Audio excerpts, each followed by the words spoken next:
Elijah Banks thought he was stealing a child. What he never understood was that he had invited his own prosecutor into his home. By the time police broke his door down, every detail of his life, his car, his coffee, even the smell of sawdust on his clothes, had already been logged, catalogued, and weaponized against him by an 8-year-old girl, Elijah Banks, a man in his 40s who, on a humid afternoon in 2001, believed he was a ghost.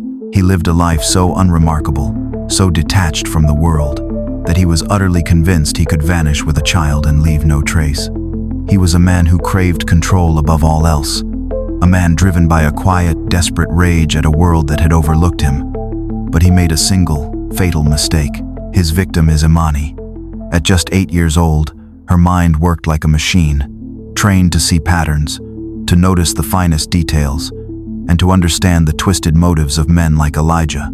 Her education came not from a classroom, but from a television screen, where her favorite show, Crime, Clues, taught her that in every case, a trail is always left behind, and she was about to become her own detective. The abduction was a chaotic, impulsive act, a sudden moment of desperation on a humid afternoon. A dark blue sedan pulled up beside her, and the driver, a man she had seen a few times at the neighborhood lumberyard, smiled with a cold, empty expression. Before she could react, she was pulled inside with terrifying speed. The car sped away, leaving nothing but a faint cloud of dust. But Imani had already begun her investigation. The first thing she did was commit every detail to memory. The peeling paint on the dashboard, the loose change rattling in the ashtray, the faint, sweet smell of sawdust and old coffee. She was already listening to the case, and it was already speaking. The journey to Elijah's lair was a blur of rural roads and unfamiliar scenery. Imani did not scream. She did not cry. Her body was a vessel for her mind, and her mind was on high alert, cataloging. The car turned off the main road and onto a gravel path, the tires crunching and spitting stones. She felt every bump, noting the jarring rhythm.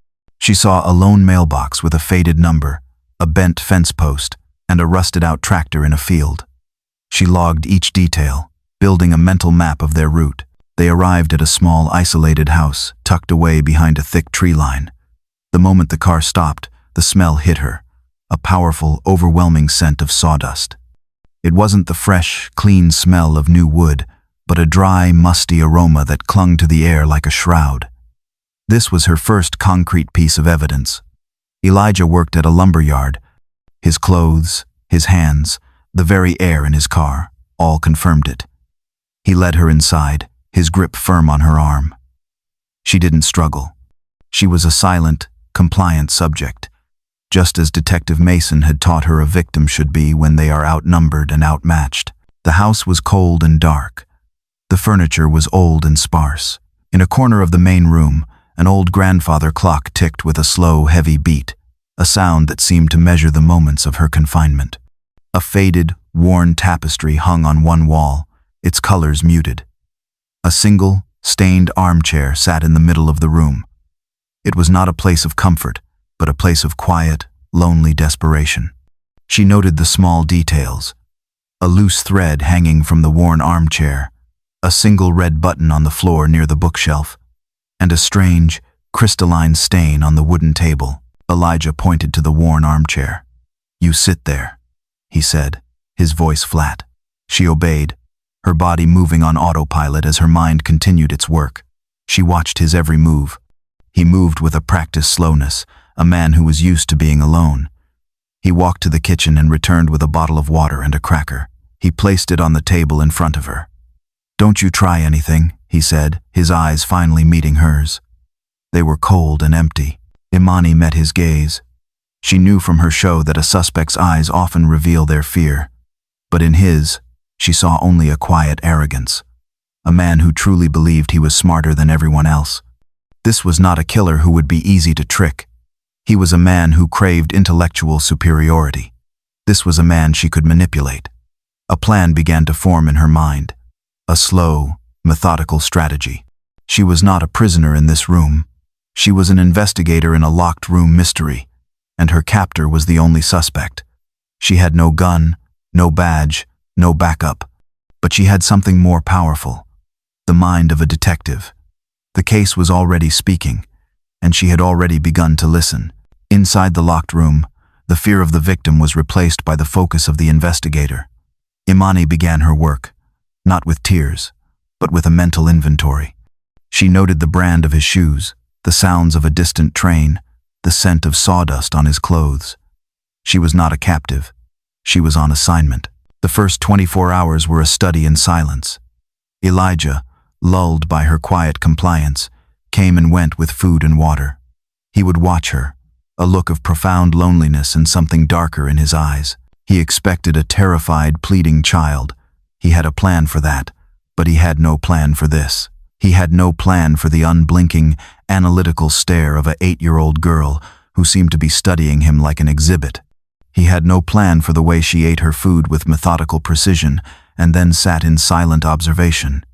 He craved control, but she had already taken it in a way he couldn't comprehend. Imani knew her first move was critical.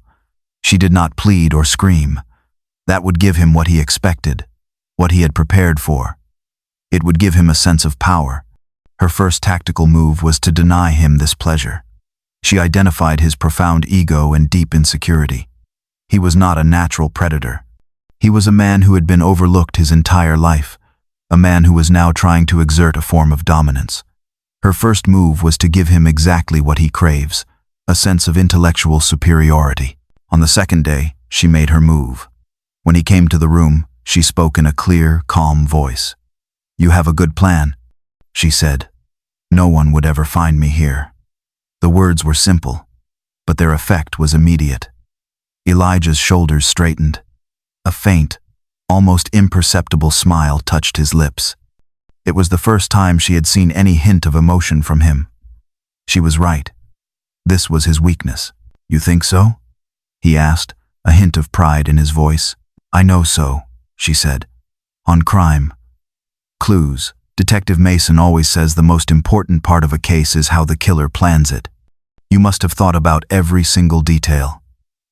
She was framing the conversation in the language of a crime show, inviting him to talk, to brag. It was a strategy she had seen work 100 times on her show. The killer, desperate to show off his cleverness, always made a critical mistake.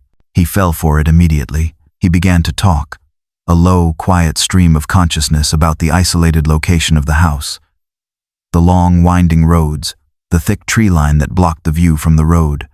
He spoke of the soundproof walls in the basement, the lack of neighbors. He was, in essence, confessing his genius to her, completely unaware that he was giving away every single detail she needed to build her case. He was no longer a captor and she was no longer a victim. He was a suspect, and she was an investigator on assignment. The case was speaking, and she had now found a way to make the subject talk. Imani's manipulation was an exercise in precision.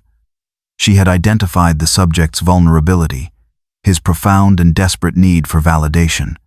Her tactics were simple, but devastatingly effective. She never asked him a direct question about the abduction itself. She only asked about the planning, the method, the genius. She framed every conversation as a deconstruction of a perfect crime, and he, starved for praise, walked right into her trap. "How do you know the police won't use dogs?" she asked him one morning. The question, delivered with a detached curiosity, seemed to thrill him. He launched into a lengthy explanation of a chemical he had bought from a hardware store that would throw off any scent, a trick he'd read about in a magazine. She listened, her small face serious, absorbing every detail. She knew that he didn't just want her silence. He wanted her admiration, and she was giving it to him, one small tactical lie at a time. She would praise his attention to detail. "That's so smart," she would say, and the words would visibly fill him with a pride he had never felt before. He began to see her not as a prisoner, but as a student, an apprentice. His demeanor shifted. The fear in his eyes was replaced by a kind of quiet arrogance. He believed he had found a kindred spirit, a child who understood the genius of his work. He began to bring her things: a new comic book, a coloring set. He would talk for hours about his life, his job at the lumber yard, the people who had wronged him, and the way the world had passed him by. He was unknowingly building a complete psychological profile of himself for her. He was giving her motive, means, and opportunity, all in the guise of a confession. The case was now speaking at a torrent. She learned that he lived alone, that he had no family, that he drove a blue sedan, and that he worked at a lumberyard. She knew the layout of his house, the location of his basement, and the sounds of the distant train that passed every morning at 7:15. She was building a complete file on him, a file that would one day be used to put him away. He had created an illusion of normalcy, a chilling, terrifying routine. But beneath the surface, Imani was working. She was leaving a trail of breadcrumbs, not for him, but for a team of detectives that would one day follow her to this house. She was not a victim in this story. She was a detective on a missing persons case, her own. The psychological game had to have a physical component. Imani knew from a dozen episodes of Crime, 2's Self, clues that the greatest obstacle in a kidnapping case was the lack of physical evidence. A victim's word, without corroboration, was not enough. She needed to leave a trail, a series of clues that a real detective would one day find. She had to build a case against Elijah Banks that was irrefutable. Her first opportunity came a week into her captivity. Elijah, increasingly confident in his control over her, began taking her for short drives. He believed this was a reward for her good behavior, a way to show her that he was not a monster. But Imani saw it as an opportunity. As he drove down a long, winding dirt road, she noticed a piece of evidence from her abduction. It was a single, small, red button that had come loose from her jacket as he had pulled her into the car. She remembered it falling to the floor. Now, it was stuck in a crack in the seat. She waited. She knew he was a man of routine. He always drove the same route, to the same isolated location, to get a specific brand of coffee from a small shop. On their third drive, she feigned a stumble as she got out of the car. The action was deliberate and subtle. As she stumbled, she reached for her waistband, pretending to adjust her pants. In a single, fluid motion, she picked up the red button and dropped it on the ground, kicking a small amount of gravel over it to cover it slightly. Elijah, caught up in his own sense of power, didn't notice. As he walked her back to the car, she mentally filed the location away. She took note of the distinct curve in the road, the 3 large oak trees standing close together, and the small, almost invisible deer trail that ran perpendicular to the road. She knew that if a search team ever got this far, they would be able to find it. It was a single, tiny piece of evidence. But it was a beginning. A small thread in a large, tangled case. It was the first breadcrumb in her trail home. The case was speaking in a whisper now. And she was listening. Elijah Banks was a man in love with his own plan. He had created a captive who was, in his eyes, a friend. A child who didn't cry, who didn't scream, but who listened, truly listened, to every word he said. He saw her silence as reverence, her analytical stare as admiration.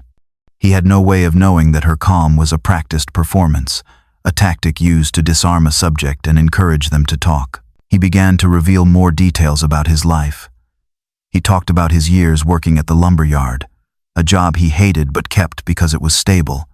He complained about the people he worked with, a group of men he saw as intellectually inferior, a group of men who never gave him the respect he deserved. He spoke with a bitter satisfaction about his isolation, about how people who live alone and keep to themselves are invisible, which is what made his crime perfect. He told her he had no family, no friends, no one who would ever miss him or ask where he had gone. Imani absorbed every word. She was building a file on him in her mind. His profound loneliness, his deep-seated sense of failure, his obsessive need for control, and his arrogance. She saw a man who was desperate to prove his intelligence. He would not be able to resist a puzzle he thought he had created, but one she was truly controlling. His arrogance was a gift. It blinded him to the truth. He believed her when she told him he was really smart. He believed her when she told him he was a good planner. She had re-engineered their dynamic. He was not her captor. She was his audience. He was not holding her captive. He was telling her a story. He believed he was the protagonist, but in her mind, He was just a suspect. He was giving her a complete dossier on himself, a dossier that would be used against him in a court of law. The case was now speaking in a torrent, and Imani was logging every single word. Imani needed to escalate the evidence. The red button was a small, almost insignificant detail. She needed to leave a more specific trail, a more direct link to the man who was holding her. She knew from her show that in a kidnapping case, the most damning evidence is often found at the point of origin or the place of confinement. She was at the place of confinement. She had to use it to her advantage. She noticed a unique brand of coffee Elijah drank. He had a specific kind of ground coffee, a local, small-batch brand called the Roastery. The bag had a distinct, recognizable logo, a hand holding a single coffee bean. She also noticed that he would often bring home a takeout box from a local diner, a diner with a faded logo of a smiling sun. She knew that these two details could be combined into a powerful, damning piece of evidence. The opportunity came a few days later when Elijah went to his workshop to get some wood for a project he was working on. He left her alone for a few minutes. She knew she had to move fast. She had been observing him. He was a creature of habit. He always left a few teaspoons of coffee grounds at the bottom of the bag. She walked to the pantry and retrieved the bag. She took a small pinch of the coffee grounds and walked back to the room. She looked at the takeout box. She took the small, circular logo of the smiling sun and carefully placed it on the floor. She then sprinkled the coffee grounds over the logo, creating a small, brown outline of the logo. When Elijah came back, she had already returned to her seat.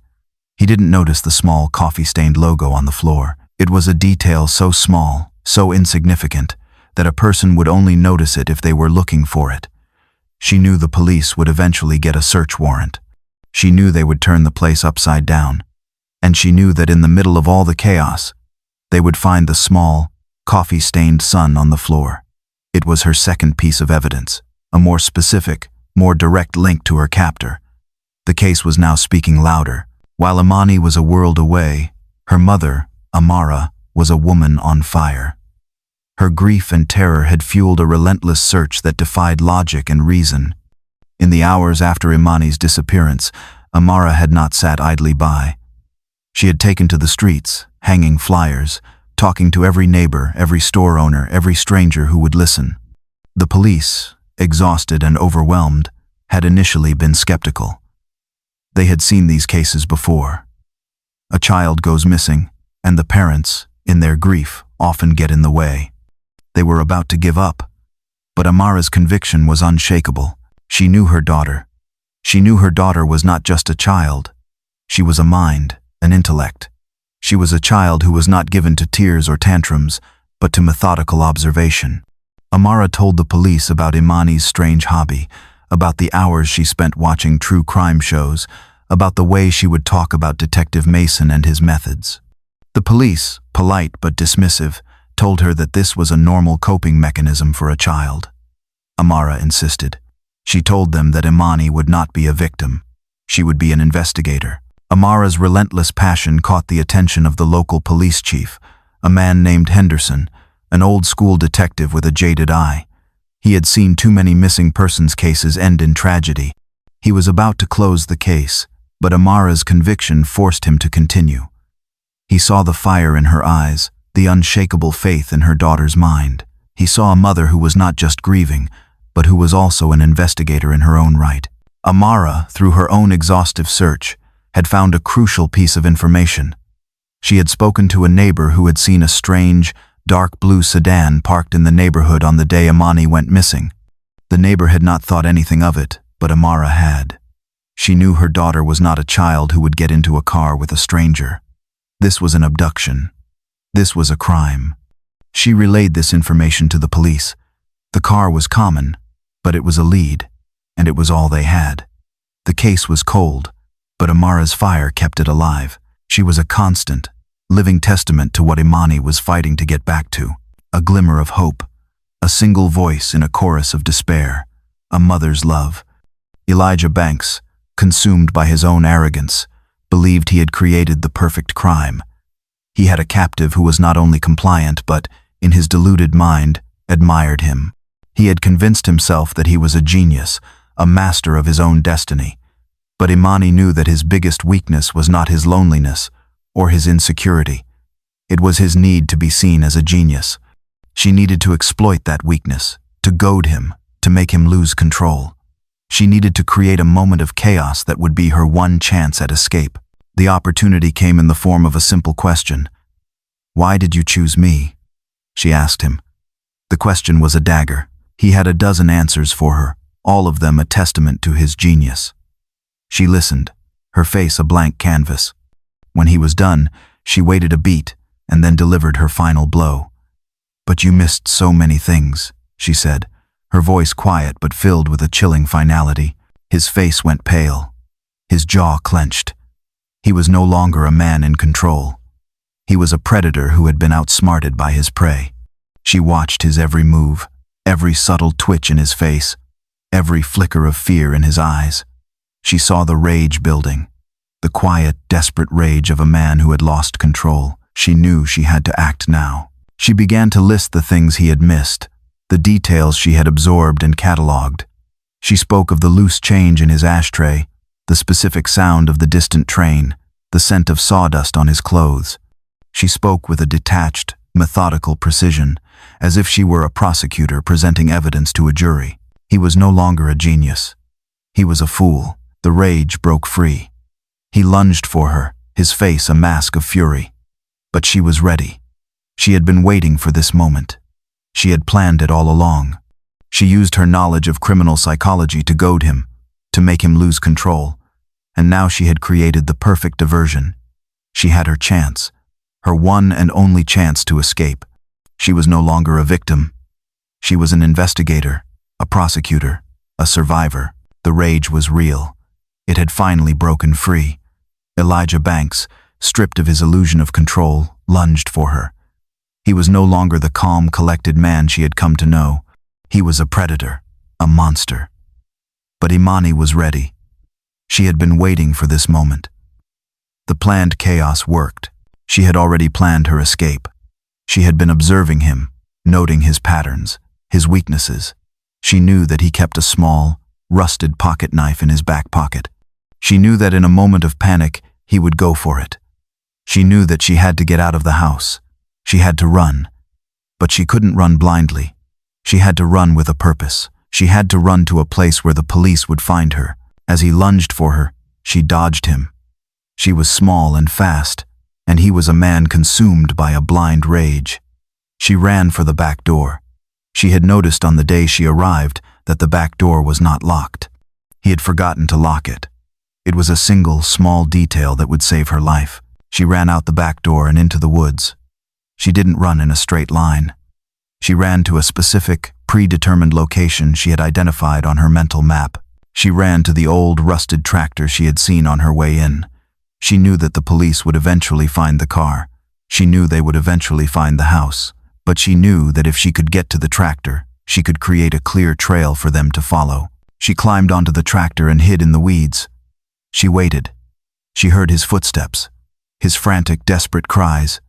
He was a man who had lost his mind. He was no longer in control. He was a fool. She was no longer a captive. She was a survivor. She was a detective. She was a hero. Imani was found a few hours later, still hiding in the weeds near the old tractor. She was brought to the local police station, a small, unremarkable building. The police were skeptical. They had seen it all before. A traumatized child, a wild story, a dead end. But they were wrong. Imani did not behave like a traumatized child. She sat in a small chair, her hands clasped in her lap, her face a mask of calm. She did not cry. She did not scream. She asked for a notebook and a pen. The police, confused, gave her one. She began to draw a diagram of the house. She drew the layout of the room, the location of the grandfather clock, the specific, worn pattern on the armchair. She drew a diagram of the backyard, the location of the old tractor, and the small, almost invisible deer trail. She then began to systematically detail the case. She provided a complete psychological profile of her captor. She spoke of his profound loneliness, his deep-seated sense of failure, his obsessive need for control, and his arrogance. She spoke of his job at the lumber yard, the specific brand of coffee he drank, the brand of his shoes, and the model of his car. She provided a complete, detailed confession, a confession that he had given her in the guise of a story. The police were stunned. They had never seen anything like it. They had a child who was not a victim, but an investigator. They had a child who was not a witness, but a prosecutor. They had a child who had solved her own case. The police, initially skeptical of a child's story, were stunned when Imani's tips led them to a treasure trove of evidence. They followed her instructions to the letter, retracing the route she had described, from the main road to the gravel path to the isolated house. They found the old rusted tractor she had described, a silent witness to her escape. They found the small, almost invisible deer trail that led to the back of the house. They found the car, a battered, dark blue sedan with a specific brand of muddy tire. They found the faint, sweet smell of sawdust and old coffee that she had described. They found a small, single red button stuck in a crack in the seat. A small, insignificant piece of evidence that would one day be used to connect him to the crime. They found the house, a small, isolated building with a locked front door and a back door that was unlocked. They found the old grandfather clock, the worn armchair, and the faded tapestry. They found the specific brand of coffee grounds and the takeout box with the faded logo of a smiling sun. They followed her instructions to the letter, and they found every single piece of evidence she had described. The case was built on her intelligence, her cold, hard data, and her methodical approach. The evidence was irrefutable. It was a case that was solved not by a detective, but by a child. A case that was built not on a search warrant, but on a child's memory. A case that was built not on a confession, but on a child's understanding of criminal psychology. A case that was built not on a witness's testimony, but on a child's survival. The police, armed with Imani's detailed testimony and the physical evidence she had provided, moved to arrest Elijah Banks. He was found at a local hardware store, purchasing a new lock for his back door, a detail that was chillingly consistent with Imani's story. He did not resist. He was no longer the confident, arrogant man who believed he had outsmarted the world. He was a broken man. A man who had been outsmarted by a child. At the police station, he was subjected to a formal interrogation, but he did not have to say a word. Imani had already given them everything they needed. They had a complete psychological profile of him, a complete confession, and a complete file of physical evidence. He was no longer a suspect. He was a convicted criminal. He was charged with kidnapping, assault, and a host of other crimes. The case against him was built on the most unlikely of all evidence. The words of an 8-year-old girl who had used her knowledge of a true crime show to save her own life. The case was a sensation. It was a story that was told on every news channel, in every newspaper, and in every magazine. It was a story that would one day be the subject of a true crime show. The story ends with Elijah Banks's capture and Imani's return to her family. The narrator returns to the all-knowing tone, providing a final, chilling commentary on the case. It is a story not about a hero, but about a crime, a mind, and the disturbing truth that sometimes the only way to win is to become a part of the game. The final scene shows Imani, now a little older, watching an episode of Crime, Clues. She is no longer a child. She is no longer just a viewer. She is a survivor, a detective, a hero. The show is no longer a hobby. It is a memory of her own chilling experience, a testament to her courage and her intelligence. The final note is a powerful and unsettling reflection on the strange ways children can be forced to grow up in a world of violence. The story of Imani's survival is not a fairy tale. It is a chilling account of a child who, in a moment of unimaginable terror, used her intellect to save herself. It is a story of a man who, in his desperate craving for power, made the mistake of picking a victim who was already an expert in his own downfall. It is a story that will one day be told on a true crime show, a show that will be watched by a child who will one day use her knowledge to save her own life. It is a story that will be passed down from generation to generation, a story that will be a testament to the power of the human mind and the terrifying truth that sometimes the only way to win is to become a part of the game. The case is closed, but the story will be told forever.